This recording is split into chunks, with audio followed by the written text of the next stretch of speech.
Voilà, dernière page de ce cours sur l'intégration. C'est une page que j'aurais pu mettre un petit peu plus rapidement. En fait, c'est l'utilisation de la calculatrice. Alors, j'insiste sur une chose très importante, c'est que la calculatrice ne devrait être utilisée uniquement que pour des valeurs approchées. Si on cherche une valeur exacte, vous pouvez laisser tomber la calculatrice, elle ne pourra pas servir. Par contre, pour les valeurs approchées, elle est vraiment très performante. Je vous ai mis deux exemples des QCM type bac. Alors le premier, on vous définit une fonction petit f définie par f de t égale 8 exponentielle moins 0,12t plus 11. On cherche la valeur moyenne de f sur l'intervalle 0,4. Vous voyez qu'on cherche une valeur arrondie, donc une valeur approchée, donc calculatrice.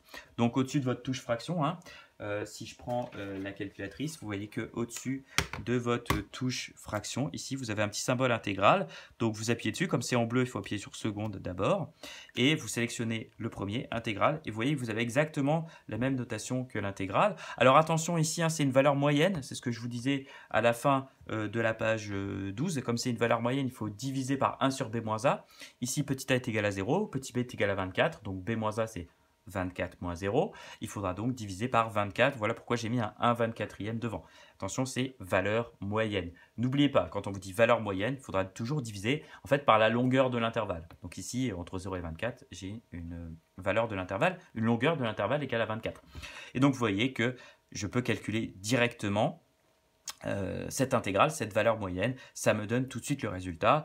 Et c'est un résultat proposé, 13,6 arrondi à 10-1. Et ça, c'est un point au bac, c'était un point au bac Polynésie 2016. Ça peut arriver des exercices de ce genre en QCM pour tester votre utilisation de la calculatrice. Attention, le petit piège, la valeur moyenne. Attention, vous demandez la valeur moyenne. Alors, l'exemple 2, alors, ça par contre, c'est un exercice un poil plus difficile où il faut davantage réfléchir.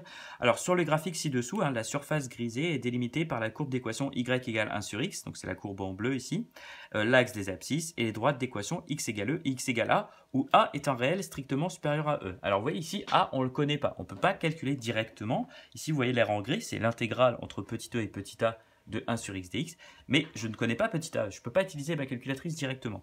Alors, on cherche à ce que la surface grisée ait une aire strictement comprise entre 1 et 1,5. Et on vous propose 4 valeurs de petit a possibles. Et bien là, on va tester les 4 jusqu'à obtenir une valeur de l'intégrale entre petit e et petit a comprise strictement entre 1 et 1,5. On tente la première. Donc pour petit a, a égale 2e. Alors là, vous voyez que sur l'écran de ma calculatrice, je mets 2e puissance 1. C'est exactement la même chose. Pour avoir e tout seul, juste sur votre calculatrice, vous avez ici le petit e tout seul, juste au-dessus de la touche divisée. Et pour e puissance, c'est au-dessus de la touche ln, ici. Et donc voilà, donc si je calcule pour petit a, vous voyez que je tombe sur 0,69.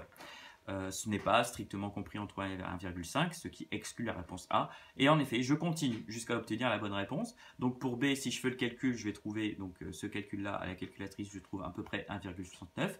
Je ne suis pas entre 1 et 1,5, c'est donc exclu. Par contre, si je calcule le petit c, vous voyez que je tombe sur 1,09, c'est la bonne réponse. Alors, on peut s'arrêter là, donc la bonne réponse, c'est la réponse C. Si on veut vérifier en vérifiant la réponse D, alors on va trouver exactement 1. Attention, 1 ici est exclu, parce qu'on cherche à ce que ce soit strictement compris entre 1 et 1,5. Donc, il y a une seule bonne réponse, et c'est la réponse C. Voilà ce qui conclut ce cours sur l'intégrale. On va maintenant pouvoir faire pas mal d'exercices sur l'intégrale qui sont souvent couplés à des études de fonctions et vous voyez qu'on va beaucoup dériver pour trouver des primitives.